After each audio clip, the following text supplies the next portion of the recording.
आपके बहुत सारे स्टॉक्स वॉच लिस्ट में होते होंगे और बहुत उसी वॉच लिस्ट में से कुछ-कुछ स्टॉक्स आपके पोर्टफोलियो में जाते रहेंगे। तो कई बार क्या होता है कि बंदे पास कैपिटल मान लीजिए फिक्स्ड कैपिटल है और वॉच लिस्ट में 3-4 स्टॉक ऐसे निकल के आ रहे हैं कि भाई इसको मैं डाल दूँ, कुछ डाल दूँ इसमें। पर ये वाले भी सही हैं, कुछ में बैठने वाले स्टॉक्स हैं। तो करें क्या? उस केस में क्या करते हैं? ऐसा कुछ होता होगा? हाँ, हाँ, उस केस के लिए मेरे पास कुछ 3-4 स्टॉक्स की लिस्ट रहती है कि ठीक है, अगर ज़रूरत पड़ी तो मैं इन स्टॉक से एग्ज़िट कर लूँगा। और अगर small cap, mid cap stocks है तो उसमें तो तुरंत अपर सर्किट लग जाता है। इसलिए ये डिसीज़न आपको तुरंत विदिन अ सेकंड लेना पड़ता है कि कौन से स्टॉक्स क्या है, तो किसका प्रॉफ़िट अगर है तो ठीक है, इसने ज़्यादा प्रॉफ़िट दिया है। अगर मान लो कुछ दिनों में अच्छा दिया तो अब थोड़ा-सा रिट्रेस करेगा, थोड़ा नीचे आएगा, तो उसमें का प्रॉफ़िट हम तुरंत बुक करके नए स्टॉक्स बाय करते हैं। इसलिए स्टॉक्स की लिस्ट होती है कि चलो मैं अगर सेल करने की ज़रूरत हो, हाँ। तो मैं किन स्टॉक्स को सेल करूँगा। अच्छा, और सेल की बात करें अगर, तो अगर कोई लॉस मेकिंग अपॉर्च्युनिटी हो रही है, चल रहा है कि ये जा रहा है भाई, जो सोचा था वैसा तो हुआ ही नहीं है, तो कुछ और ही चला गया, तब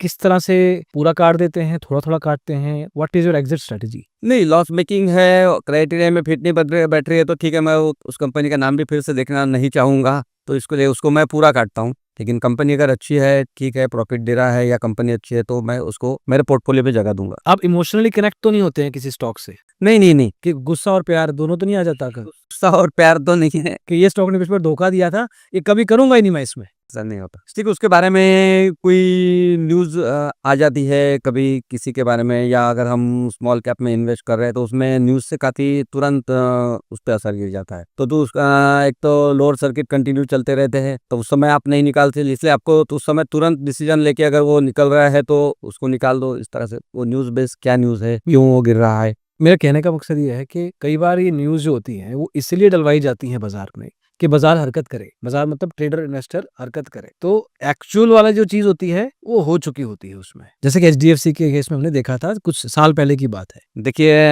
असीम भाई, बात ऐसी है कि मैं जिन स्टॉक्स में इन्वेस्ट करता हूँ या लेता हूँ उसके बारे में ये जो चैनल वाले हैं बात ही नहीं करता। तो उसके बारे में न्यूज़ वो हाइलाइट करेंगे, ये सब तो बहुत दूर की बात है।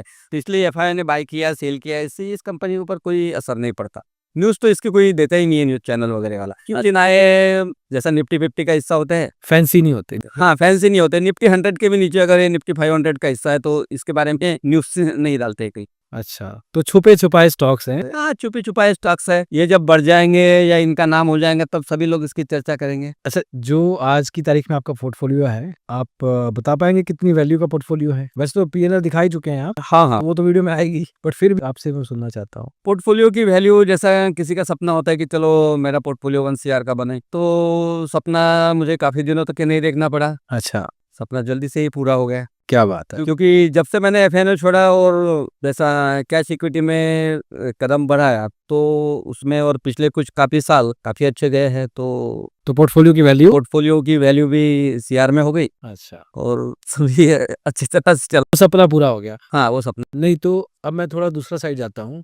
पहला कि कैश मार्केट में किसी एक स्टॉक में, स्टॉक का नाम मत लीजिएगा, बट किसी एक स्टॉक में आपने हाईएस्ट लॉस कितना देखा है? किसी एक स्टॉक्स में हाईएस्ट लॉस, मतलब एक ट्रेड मारी, ऑर्डर मारा। तो लॉस तो जो है वो तुरंत नहीं होता है। स्मॉल कैप में जो है तो उसको लोअर सर्किट लगते जाते हैं। और स्टॉक्स जो है, क्या हुआ था कि एक स्टॉक्स, मैं नाम तो नहीं ले रहा हूँ, कि उसने जो कंपनी की तरफ लोन एप्लीकेशन डाला था तो कुछ फ्रॉड डॉक्यूमेंट सबमिट किए, इस तरह से कुछ एलिगेशंस उसके ऊपर लग गए थे। कंपनी अच्छी है, ग्रो भी अच्छी कर रही है, तो आज भी मेरी होल्डिंग उसमें है, स्टॉक्स में।